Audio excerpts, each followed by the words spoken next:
के लोग कुंडी लगा दोगे कि नहीं लगा दोगे?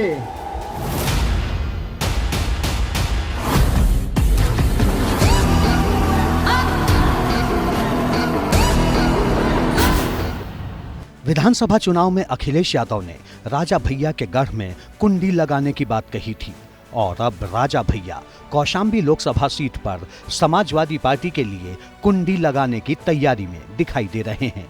भारी सस्पेंस के बीच आज राजा भैया के घर जब कौशाम्बी के सांसद और बीजेपी प्रत्याशी विनोद सोनकर पहुंचे तो माहौल और गर्मा गया। विनोद सोनकर के साथ केंद्रीय मंत्री संजीव बालियान भी थे। ये मुलाकात करीब आधे घंटे तक चली। यहीं से पहला संदेश आया कि लोकसभा चुनाव में राजा भैया बीजेपी प्रत्याशी का समर्थन करेंगे।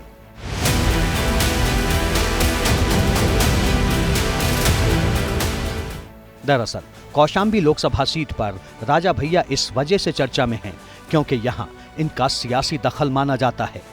2022 के विधानसभा चुनाव की बात करें तो कौशाम्बी की 5 विधानसभा सीटों में से 3 पर समाजवादी पार्टी जीती थी और 2 सीट कुंडा और बाबागंज राजा भैया की पार्टी को मिली थी, जबकि बीजेपी खाली हाथ थी।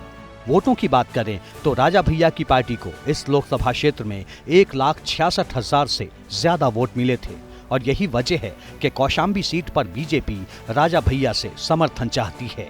राजनीति में नेताओं को कब किसकी जरूरत पड़ जाए कोई नहीं जानता, क्योंकि आज जो विनोद सोनकर राजा भैया के दरवाजे पर समर्थन की आस लेकर पहुंचे थे, वही विनोद सोनकर कुछ दिन पहले तक कुंडा में अपना दबदबा बता रहे थे और इशारों इशारों में राजा भैया पर ही निशाना साध रहे थे।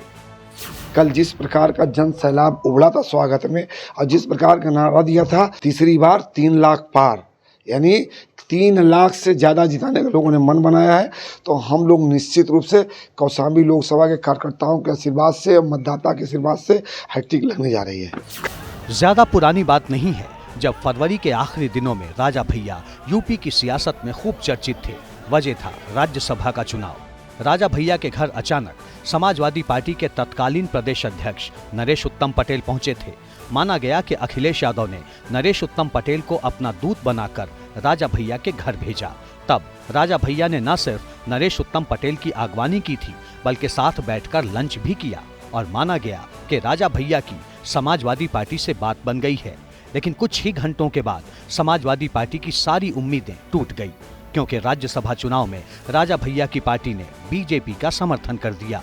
हमने पहले भी कह दिया था, अब ऑन कैमरा भी कह दे रहे हैं, जनसत्ता दल का वोट भाजपा के साथ है। भाजपा के सभी प्रत्याशी जीतेंगे, उनकी विजय सुनिश्चित है। तब बात राज्यसभा चुनाव की थी और अब बात लोकसभा चुनाव की है।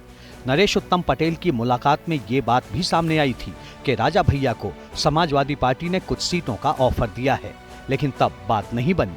अब किसी भी सीट के लिए नामांकन का वक्त गुजर चुका है। राजा भैया की पार्टी कहीं से भी चुनाव नहीं लड़ेगी, लेकिन अपने समर्थन से कौशाम्बी लोकसभा सीट का समीकरण जरूर बदल सकती है। राजा भैया का मुलायम सिंह यादव के साथ पुराना संबंध रहा है। मुलायम के बीमार होने के दौरान वो लगातार उनसे मुलाकात करने भी पहुंचते थे। हालांकि अखिलेश यादव के साथ राजा भैया के रिश्ते बहुत ज्यादा ठीक नहीं रहे। जब भी कोई चुनाव आया, दोनों के बीच सियासी तलवारें खींची दिखाई दी। कुंडा के लोग कुंडी लगा दोगे कि नहीं लगा दोगे? यहाँ पर जो लगातार जीत रहे हैं उनके लिए कुंडी लगाओगे कि नहीं लगाओगे?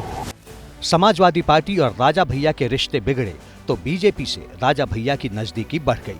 कुछ दिन पहले ही अमित शाह और राजा भैया की यूपी के बाहर मुलाकात हुई थी और अब संजीव बालियान के साथ साथ विनोद सोनकर का राजा भैया के घर पहुंचना बताता है कि बातचीत पटरी पर है। हालांकि राजा भैया का फाइनल फैसला क्या होगा, इस पर मोहर खुद राजा भैया ही लगाएंगे।